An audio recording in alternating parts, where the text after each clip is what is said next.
हमारी जमहूरियत को मजबूत बनाने में, और जब भी जमहूरियत पे हमला हुआ है और पाकिस्तान पीपल्स पार्टी ने अपने जदोजहद शुरू किया है, तो पाकिस्तान पीपल्स पार्टी के लिए और बाकी जमहूरियत पसंद कुव्वतों के लिए प्रेस क्लब के जो अदारे हैं वो एक बड़ा ज़रूरी और बड़ा अच्छा सहूलत प्रोवाइड करती है, एक स्पेस प्रोवाइड करती है।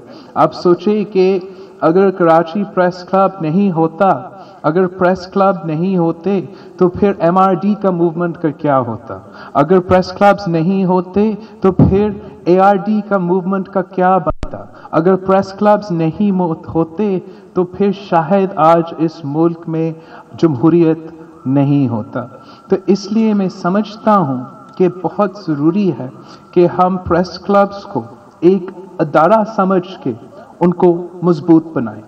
इसलिए मैं समझता हूँ कि इस वक्त जो हमले हो रहे हैं फ्रीडम ऑफ द प्रेस पे, फ्रीडम ऑफ द स्पीच पे, फ्रीडम ऑफ एक्सप्रेशन पे, वो इसलिए हो, बहुत से वजह है कि ये हो रहे हैं, लेकिन एक fundamental reason for the erosion of freedom of the press in Pakistan is the weakening of the institution of the press club in Pakistan. और मैं समझता हूँ इसके भी बहुत से इश्यूज है और रीजंस हैं, लेकिन एक वजह तो ये ज़रूर है कि जो सियासी जमातों का प्रेस क्लब्स का ताल्लुक था, ख़ासतौर पे जो पाकिस्तान पीपल्स पार्टी और प्रेस क्लब्स की रिलेशनशिप था, उसको हमें और मजबूत करना चाहिए। और जैसे पहले पाकिस्तान पीपल्स पार्टी और प्रेस क्लब एक मजबूत ताल्लुक रखते थे, हर जद्दोजहद में हम आपके साथ रहे हैं। मुझे याद है मैं अपने बचपन में यहाँ आपके कराची प्रेस क्लब में आता था, और मैं समझता हूँ कि अभी मेरा ये पूरा कोशिश होगा कि मैं कराची प्रेस क्लब और पूरे मुल्क के जो प्रेस क्लब्स हैं वो अपने सियासत का मरकज़ बनाऊंगा। जहां मैं जाऊंगा मेरा पूरा कोशिश होगा कि वहां का जो प्रेस क्लब है मैं वहां ज़रूर विज़िट करूंगा, और हमने सब मिल के जमहूरियत पसंद सिटीजन्स को और प्रेस के साथियों को हमने सब मिल के अब मुकाबला करना है। हमने मुकाबला करना है गैर जमहूरी क़ुव्वतों के ख़िलाफ़। हमने जदोजहद करना है, हमने जदोजहद करना है for the freedom of speech, हमने जदोजहद करना है फ्रीडम ऑफ एक्सप्रेशन के लिए। और इस जदोजहद में हमने मैं यहाँ आया हूँ आज इस बात को वाज़े करने के लिए कि पाकिस्तान पीपल्स पार्टी आपके साथ खड़ी है, बिलावल भुट्टो जरदारी आपके साथ खड़ा है। मैं बस कहना चाहूँगा कि कदम बढ़ाए मेरे सहाफ़ी भाई, बिलावल भुट्टो आपके साथ है। हमने मिलकर जदोजहद करना है और अपने मुल्क की जमहूरी सिस्टम को मजबूत बनाना है। और मैं समझता हूँ कि मैं एक और बात कहना चाहूँगा कि ऑब्वियसली हमारा पाकिस्तान पीपल्स पार्टी का बहुत सारा क्रिटिसिज्म, हेल्थी क्रिटिसिज्म हुआ है, and sometimes not so healthy criticism हुआ है प्रेस में। और ये हमारे लिए कोई दुख की बात नहीं है। हम समझते हैं कि अच्छी बात है कि आप हमें क्रिटिसाइज़ करें, हम आपकी क्रिटिसिज्म से ताकत लेना चाहते हैं। मुझे याद है कि शहीद मोहतरमा बेनज़ीर भुट्टो की हुकूमत में, पहली हुकूमत में, याद नहीं होगा लेकिन मुझे बताया गया कि वो पहली हुकूमत में जब न्यूज़पेपर्स हमारे ख़िलाफ़, न्यूज़पेपर्स में दूसरी जगह में हमारे ख़िलाफ़ आर्टिकल्स आने शुरू करे, हुकूमत पे तनकीद हो रहा था, तो शहीद बीबी से पूछा गया कि आप ये कैसे बर्दाश्त करते हो? तो वो कहती थी कि मैं बिल्कुल, हम जमहूरी पसंद लोग हैं, हम तो फ्रीडम ऑफ द प्रेस चाहते हैं, और काफ़ी देर से हमारा प्रेस सेंसर्ड भी रहा है, और वो एक डेकेड का फ्रस्ट्रेशन और सेंसरशिप और जुल्म अगर मेरे ऊपर निकालना चाहे तो उनको निकालने दो। तो मैं अभी भी समझता हूँ कि पाकिस्तान पीपल्स पार्टी जो है, हम एक किस्म की सॉफ्ट टारगेट है हमारे सहाफ़ी दोस्तों के लिए।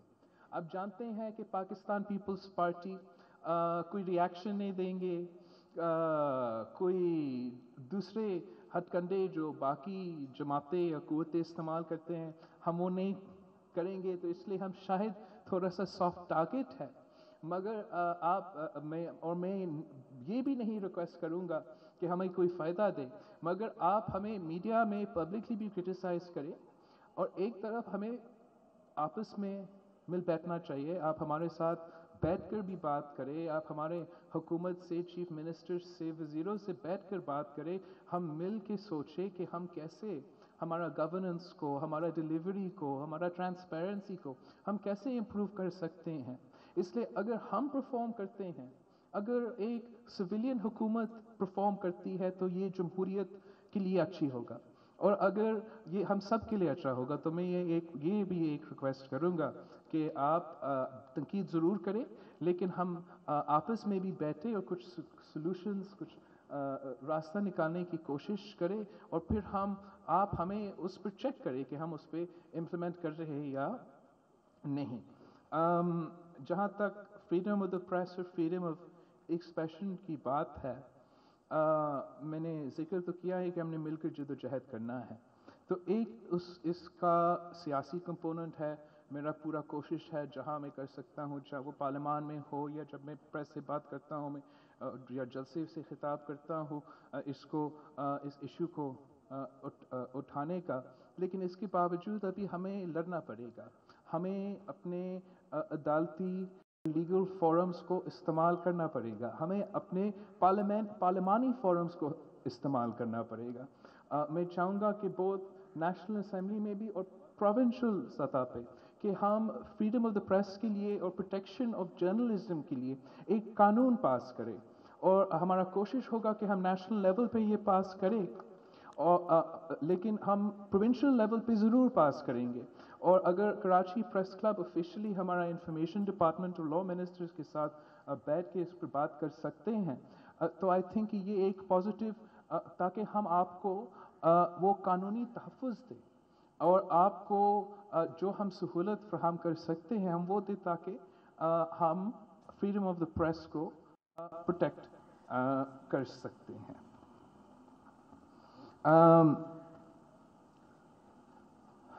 आजकल दूसरा जो टॉपिक जहाँ मैं जाता हूँ, मैं इसका जिक्र करता हूँ, वो ये है 18th अमेंडमेंट का, और जो हमले हो रहे हैं हमारा 18th अमेंडमेंट पे और हमारी जमहूरियत पे।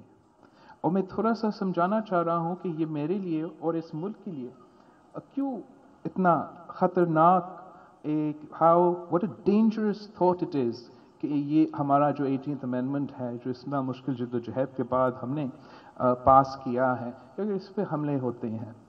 तो एक ऑब्वियसली पाकिस्तान पीपल्स पार्टी की नज़र से 1973 का जो कॉन्स्टिट्यूशन है, जो शहीद जुल्फ़िकार अली भुट्टो ने कंसेंसस के साथ पहली बार इस मुल्क की तारीख में हमें दिया था, और फिर ऑब्वियसली डिक्टेटरशिप्स, आमरीत का दौर आया, और उन्होंने हमारा 18th अमेंडमेंट को हमारा 1973 के आइन को अंडरमाइन किया।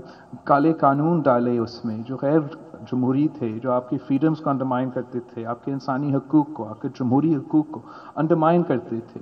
और शहीद मोहतरमा बेनज़ीर भुट्टो की जो पूरी सियासी जद्दोजहद थी, वो इस बात पे थी कि हमने 1973 की कॉन्स्टिट्यूशन को रिस्टोर करनी है। वो थी शहीद मोहतरमा बेनज़ीर भुट्टो की सियासत, और अपनी पूरी ज़िंदगी इसी जद्दोजहद में, इसी कॉन्सेप्ट को उजागर करने में, तरमीम लाने में कोशिश करती थी।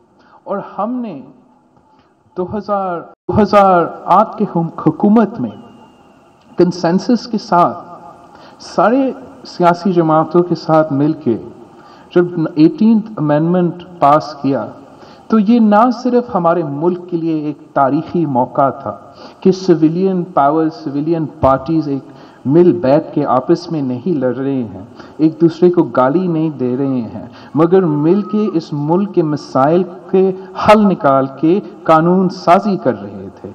इस मिल बैठ के ये जो हमारे फॉल्ट लाइन्स थे, इस मुल्क की जो भी फॉल्ट लाइन्स थे, हमारा कोशिश था कि उन फॉल्ट लाइन्स को हम कवर करें। और हमने ये 18th अमेंडमेंट की सूरत में 1973 कॉन्स्टिट्यूशन की रेस्टोरेशन करवाया। और आजकल फ्रॉम ऑल डायरेक्शंस, हुकूमत की तरफ से और दूसरे जगहों से भी हमारे फ्रीडम्स पे, हमारे जमहूरियत पे, हमारे इंसानी हकूक पे और इस कॉन्स्टिट्यूशनल अमेंडमेंट, पीपल्स अमेंडमेंट पे हमले हो रहे हैं। और पाकिस्तान पीपल्स पार्टी ये बिल्कुल बर्दाश्त नहीं कर सकता। पाकिस्तान पीपल्स पार्टी 1973 की आईन और द 18th अमेंडमेंट की तहफ़्फ़ुज़ के लिए भरपूर सियासी जिद्दोजहद करने के लिए तैयार है। हम हर फोरम इस्तेमाल करेंगे, हम पार्लिमानी फोरम इस्तेमाल करेंगे, हम रिव्यू में जाएंगे जिन फैसलों के ख़िलाफ़ हम समझते हैं कि ये फैसले जो है ये 18वीं आईन को अंडरमाइन करते हैं, हम उनके ख़िलाफ़ रिव्यू में जाएंगे। और मैं इस मुल्क के हर कोना पर जाऊंगा, पाकिस्तान के अवाम को बताऊंगा कि ये जो 1973 की कॉन्स्टिट्यूशन है ये क्या है और आपको कौन से हुकूक देते हैं। और अगर इसको अंडरमाइन करने की कोशिश करते हैं, अगर हमारे इंस्टीट्यूशंस को छीनने की कोशिश करते हैं, तो फिर मैं लॉन्ग मार्च भी करने के लिए तैयार हूं, मगर मैं 1973 की कॉन्स्टिट्यूशन को और 18th अमेंडमेंट पे आंच नहीं आने दूंगा। इस कोशिश में, इस जद्दोजहद में मैं अपने सहाफ़ी भाइयों का साथ चाहूँगा, इसलिए कि जैसे हमने पहले भी जिक्र किया, आजकल हमारा इतना फ्रीडम ऑफ द प्रेस नहीं है। जहां हम जाते हैं, हम इन इश्यूज़ की बात करते हैं, कभी हमें कवरेज मिलता है, कभी हमें कवरेज नहीं मिलता है।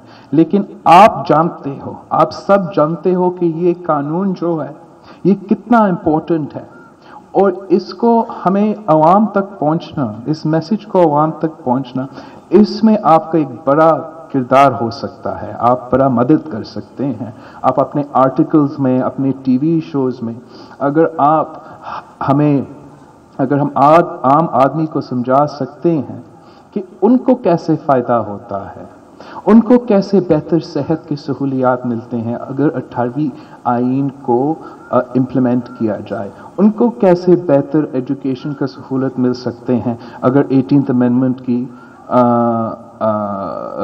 प्रिजर्वेशन होता है। कुछ हम ये बर्दाश्त नहीं कर सकते हैं।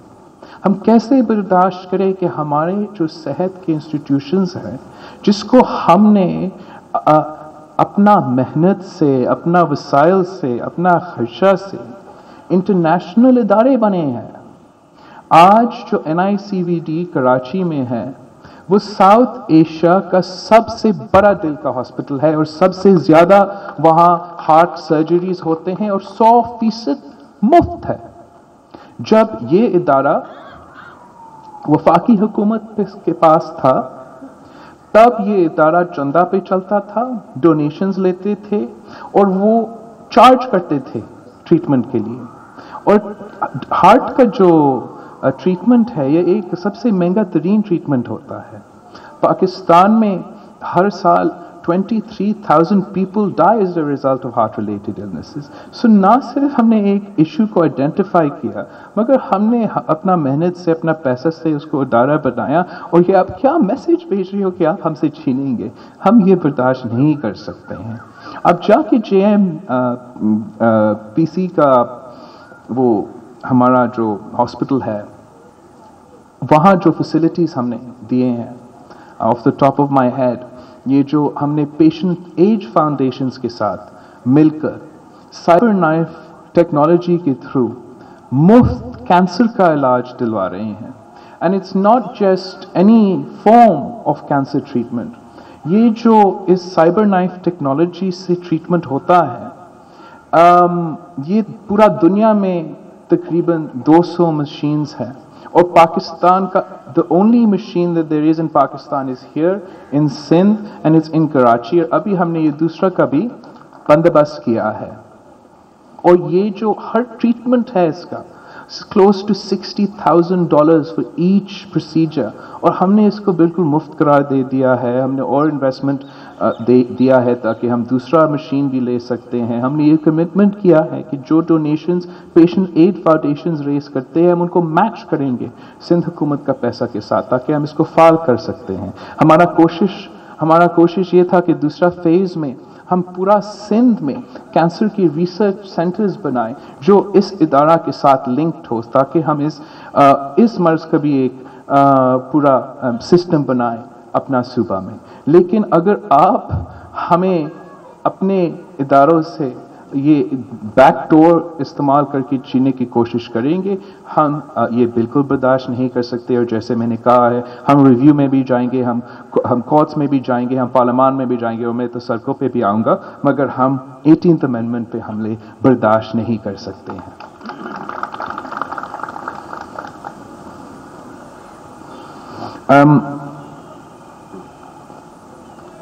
18th अमेंडमेंट पे जो डिस्प्यूट है, ये मैं पूछना भी चाहूँगा कि ये कैसे हो रहा है, ये क्यों है कि ये सिलेक्टेड हुकूमत के सिलेक्टेड वज़ीर भी 18वीं आइन 1973 कॉन्स्टिट्यूशन और 18th अमेंडमेंट के ख़िलाफ़ बात करते हैं, हमले करते हैं, कानून का इम्प्लीमेंटेशन नहीं करते हैं।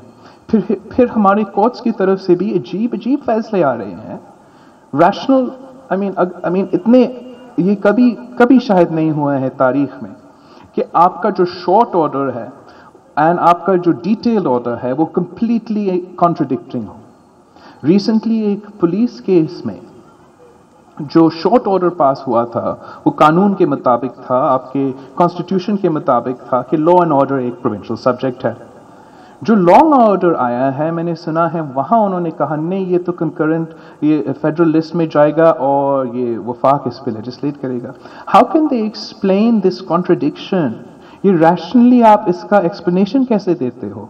क्या जब आपने शॉर्ट ऑर्डर लिखा और फिर बाद में जब आपने लॉन्ग ऑर्डर लिखा, उसके दरमियान में कॉन्स्टिट्यूशन में कोई चेंज आया था? कुछ या कोई कॉन्स्टिट्यूशन में चेंज आया था? अब इतना बड़ा यू टर्न कैसे ले सकता हूं? या कोई दबाव था, या कोई इन्फ्लुएंस था? लोग ये सवाल पूछेंगे जब इतना कॉन्ट्रडिक्टरी डिसीजंस आते हैं हमारे इदारे की तरफ से। और मैं समझता हूं कि पिछले खास तौर पे पिछले 1 साल में पार्लियामान ने अपना स्पेस बिल्कुल पीछे छोड़ दिया है। और एक तो हुकूमत ने ये स्पेस वापस लेना है, लेकिन बाकी सियासी जमातों और अपोजिशन की जमातों ने भी पार्लियामान का स्पेस वापस लेना है। हमने ये कैसे बर्दाश्त किया? National Assembly of Pakistan, the Parliament of Pakistan, how did the Parliament of Pakistan tolerate that any other institution will impose a tax on the people of Pakistan? It is not within the mandate of the Supreme Court or any other court to impose a tax on any citizen of Pakistan. Is not even a mandate of the Senate of Pakistan. This is only the domain of the National Assembly and the elected representatives of the people. Good or bad हमारा इख्तियार है कि हम tax करें या ना tax करें। उनका पास ये इख्तियार कैसे किया? मैं समझता हूँ इस पे डिबेट होना चाहिए नेशनल असेंबली में। एग्जीक्यूटिव पावर्स, वजीर आजम हमारा मुखालिफ है, हमारे मुखालिफ जमात एग्जीक्यूटिव ब्रांच को एम्पावर करता है, मगर एग्जीक्यूटिव डोमेन उनके ही पास है और एग्जीक्यूटिव फंक्शन किसी और इदारा इस्तेमाल नहीं कर सकते हैं। कब तक पार्लियामान खामोश बैठकर इस तमाशा को देखेगा? अगर बाकी इदारों के एक्टिविज्म हो सकता है तो पार्लियामानी एक्टिविज्म क्यों नहीं होता? अगर बाकी इदारे अपने आप को ताकतवर बना सकते हैं तो पार्लियामान क्यों अपने आप को ताकतवर नहीं बना सकता? मैं इस सोच के साथ पार्लियामान में पार्लियामानी सियासत करना चाहूँगा कि हमने जमहूरी इदारे, अवाम के इदारे को मजबूत बनाना है और इस मुल्क के फैसले, इस मुल्क के मुस्तकबिल के फैसले सिर्फ और सिर्फ मुंतखब नुमाइंदे लेंगे, किसी और का काम नहीं है। ये बात ऑब्वियसली हमारा जो सिलेक्टेड वजीर आजम है उसके लिए थोड़ा सा मुश्किल होगा समझने में, मगर ये आखिर में समझेगा। ये अगर इस बात को समझता है तो इससे ये खुद ताकत रहेगा, अपना काम में आसानी होगा, अपना डिलीवरी में आसानी होगा। और अगर ये पार्लियामान को सीरियसली लेता है اگر یہ سمجھتا ہے کہ پارلیمان سے ہی میں عوام کے مسائل حل کر سکتا ہوں تو پھر میں سمجھتا ہوں کہ یہ حکومت کامیاب بھی ہو سکتا ہے. آپ مجھے بتائیں کہ اگر یہ پرو عوام لیجسلیشن لے آتے ہیں نیشنل اسمبلی میں، ہم کیا اپوز کر سکتے ہیں؟ نہیں، ان کو اپنا سوچ میں تبدیلی لانا پڑے گا. یہ باقی تبدیلی تو بالکل فیل ہو رہا ہے. آپ اپنے سوچ میں تبدیلی لے آئے. آپ گالی دینے کے بجائے پارلیمان کو ایک طاقت سمجھ کے، ایک جمہوری عوامی فورم سمجھ کے استعمال کریں. یہ کیا بزدلی ہے، کیا بچکانہ حرکت ہے کہ آپ منی بجٹ پیش کرتے ہو، پھر دوسرا دن سیشن کو ملتوی کر کے بھاگتے ہو. آپ اتنا بزدل ہو کہ آپ شہباز شریف کا تقریر برداشت نہیں کر سکتے، تو پھر آپ ملک کیسے چلائیں گے؟ یہ جو بچکانہ حرکتیں ہیں یہ بند کرے. آپ ایک رسپانسبل ایٹیٹیوڈ لے. منی بجٹ جو ہوتے ہیں یہ بڑے اہم ڈاکیومنٹس ہوتے ہیں، اور اس پہ ڈبیٹ تو نیشنل اسمبلی میں ہونا ہی ہے. It has to have a debate in the National Assembly, and it was the opposition leader's right to respond to the finance minister when he presented the budget. And economic issues, جو ہمارا ملک کا معیشت ہے، یہ کوئی مذاق کا معاملہ تو نہیں ہے. یہ ہم سب کے لیے ایک بہت بڑا ایشو ہے. میں یہ صرف سیاسی بنیادوں پہ نہیں کہتا ہوں کہ اب عوام مہنگائی کے سونامی میں ڈوب رہے ہیں، واقعی ڈوب رہے ہیں. ہمارے ہر الیکٹریسٹی بل، گیس بل، اب کے کھانے پینے کے اشیاء سب میں اضافہ ہوا ہے. اینڈ ابھی حکومت کا ذمہ داری بنتا ہے. پہلے وہ صرف تنقید کر سکتے تھے، ابھی ان کو حل دینا ہے اور جواب دینا ہے. میرا سمجھ سے باہر ہے کہ اگر ایک سیاسی جماعت نے وعدہ کیا کہ ہمیں سب کچھ پتا ہے، ہمارے پاس 200 ایکسپرٹس کی ٹیم موجود ہے، جو بھی آپ کے اکنامک ایشو ہے ہمارے پاس اس کا پلان ہے، اس کا سولوشن ہے، پھر وہ آ کر اتنے یو ٹرنز لیتے ہیں، اتنے آپ اکنامک ڈیسیجنز میں انڈیسائسو نہیں ہو سکتے ہو. آپ 100 دفعہ سوچے ایک ڈیسیجن لینے سے پہلے، لیکن جب آپ وہ ڈیسیجن لیتے ہو تو پھر آپ نے اس ڈیسیجن پر قائم رہنا ہے. آپ اب اس ملک کا حکمران ہو. اگر آپ انڈیسائسونیس دکھائیں گے تو پھر وہ انڈیسائسونیس آپ کا معیشت پہ امپیکٹ کرتا ہے. کون سا دوسرا ملک میں 3 بجٹس ایک سال میں آتے ہیں؟ آپ اگر ایک بزنس ہو، آپ اپنا سال کا پلان بنا رہے ہو، آپ سمجھیں گے اوکے ٹیکس ریٹس ایسا ہے، اس کے مطابق میں اپنا پلان بنا سکتے ہو. اگر if you're gonna have one mini budget then another mini budget، پھر آپ کا پلاننگ سب کچھ خراب ہو جاتا ہے نا. یہ حکومت نے اپنا جب پہلا بجٹ پیش کیا تب یہ سب فیصلے کیوں نہیں لی؟ اس کا جواب دینے کے لیے تیار نہیں ہے.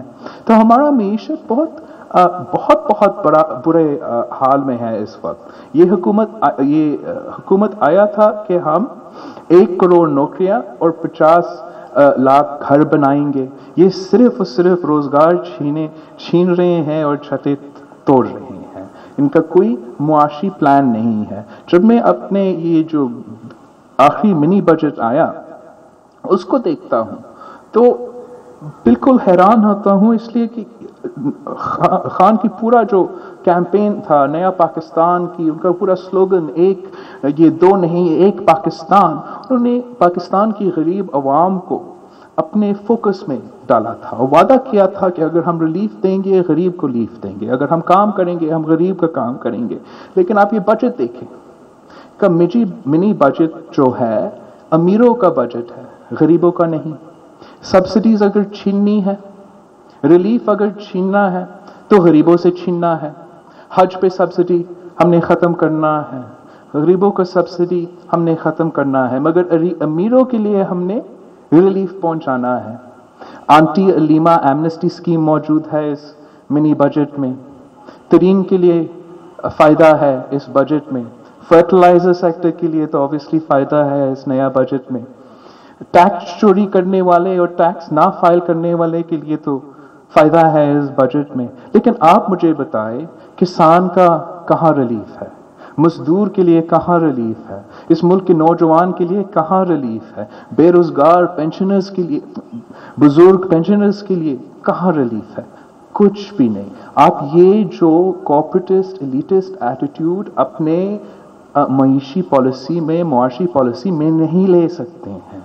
अगर इस मुल्क की मईशत का हल है तो वो ये है कि आप इस मुल्क के सबसे गरीब तबके पे इन्वेस्ट करें, आप अपनी रूरल इकोनॉमी में इन्वेस्ट करें, आप इस तरीके से इन्वेस्ट करें ताकि गरीब ताकतवर हो जाए, गरीब के पास थोड़ा सा ज़्यादा पैसा हो जाए, वो पैसा इस्तेमाल करके अपना मईशत में डालें। अगर आप सिर्फ अमीरों को रिलीफ देंगे तो सिर्फ और सिर्फ अमीर को फ़ायदा होगा, पूरा मुल्क को फ़ायदा नहीं होगा। मैं समझता हूँ कि एक फंडामेंटल फिलॉसफी होना चाहिए कि आप पहले इंसान बनो फिर सियासतदान बनो, आप पहले इंसान बनो फिर हुक्मरान बनो, आप पहले इंसान बनो फिर जज बनो। जब हम ये जो इंक्रोचमेंट पे जो फैसले कोर्ट्स ले रहे हैं और हुकूमत ले रहे हैं, these are humanitarian positions. Pakistan Peoples Party जो है, हम इंसानियत और पे यकीन रखते हैं। We believe in humanitarian politics. हम एक अवामी जमात हैं और हम समझते हैं कि हमारे पास अवाम का मैंडेट है। मैं जुल्म नहीं करना चाहता हूं और मैं अपना वजीर और हुकूमत को इजाज़त नहीं दे सकता हूं कि वो जुल्म करे। मैं बहुत परेशान था और बहुत परेशान होता हूं जब मैं देखता हूं कि हुकूमती वजीर या लोकल बॉडीज़ के जो लोग होते हैं या हमारा मेयर साहब जो है, वो गरीब लोगों की दुकान ऐसे बस उड़ा रहे हैं, गरीब लोगों के छत गिराने के लिए तैयार है। ये अवामी हुकूमत ये काम नहीं कर सकते हैं और मैं बस रिक्वेस्ट कर सकता हूं कि हम एक ह्यूमैनिटेरियन अप्रोच लें। हमारे पास अवाम के मैंडेट है। अगर हम चाहते हैं कि ओके, मानता हूं कि हम बस फ्री फॉर ऑल नहीं, हम भी नहीं चाहते कि कोई एक ऐसे फ्री फॉर ऑल हो और सबके पास छूट हो इंक्रोचमेंट्स करने के लिए एक्सेट्रा, लेकिन ये सब के सब को एक under one frame, one catch all world of encroachment आप नहीं इस्तेमाल कर सकते हैं। आपको हुकूमत को उतना स्पेस देना चाहिए कि अगर हमने अवाम को रिलीफ दिलवाना चाहेंगे, अगर हम मानते भी हैं कि हमने रिलोकेट करना है for example, then give us time to first prepare the place for relocation, allow us to build the new place where they will be moving to. जब वो तैयार हो जाए हम उनको फिर शिफ्ट कर सकते हैं। या आप हमें मौका दो, कुछ जगह ऐसे हैं जो हमें रेगुलराइज करना पड़ेगा। ये हमारा शहर का या हमारा सिटी का एक कल्चरल स्पॉट्स बन गए हैं, या ये गरीबों के रोजगार इस पर बहुत डिपेंडेंट हो सकते हैं, और ये अवामी हुकूमत के फैसले हैं। अवामी हुकूमत को अपने अवामी फैसले करने दें। अगर हमने मास्टर प्लान, मैं मानता हूं कि हमें मास्टर प्लान पर फोकस करना है कराची जैसा मेगा सिटी में, लेकिन 1940s का पुराना मास्टर प्लान निकालना का क्या फायदा? हमें एक नया 2019 का या 2023 का या 2025 का मास्टर प्लान पर काम करना चाहिए। मिल बैठ के इस प्लान को बनाना चाहिए, अर्बन प्लानर्स के साथ, एक्सपर्ट्स के साथ, उसको सियासी और पॉलिटिकल ओनरशिप देना चाहिए और फिर इस पर इम्प्लीमेंटेशन हो। लेकिन इसलिए हम सियासतदान हैं, हम मुंतखब हो के हमारे पास मैंडेट्स होते हैं, हमें इंसानी तौर पर गवर्न भी करना पड़ता है। तो हम ऑब्वियसली रिव्यू में तो जाएंगे, हम रूल ऑफ लॉ को और कानूनी इदारे को रिस्पेक्ट करते हैं और रिस्पेक्ट करते रहेंगे, लेकिन साथ ही साथ हम एक सियासी जमात है, हमारे जिम्मेदारियां हैं हमारे लोगों के साथ, और हम बिल्कुल अपना राइट टू प्रोटेस्ट अपने पास रखते हैं, और हम समझते हैं कि instead of having to do that, अगर हम एक रैशनल ह्यूमैनिटेरियन فیصلے کی طرف جائیں تو وہ اس شہر کے لیے بھی بہتر ہوگا, پورا سسٹم کے لیے بہتر ہوگا. تو just to sort of recap, میں اتنے سارے ٹاپکس کو کور کیا ہے, بٹ ہم پیپلز پارٹی اور ہمارا کوشش ہے کہ باقی سیاسی جماعتوں بھی ہمارے جو جمہوری حقوق ہے, ہمارے جو انسانی حقوق ہے اور ہمارے جو معاشی حقوق ہے, ہم ان پہ کمپرومائز کرنے کے لیے تیار نہیں ہیں, اور ہم ایک پورا کولیشن بنائیں گے عوام کے ساتھ, سیاسی جماعتوں کے ساتھ, سول سوسائٹی کے ساتھ, پریس کے ساتھی کے ساتھ, جو ہم مل کے ان حقوق کا تحفظ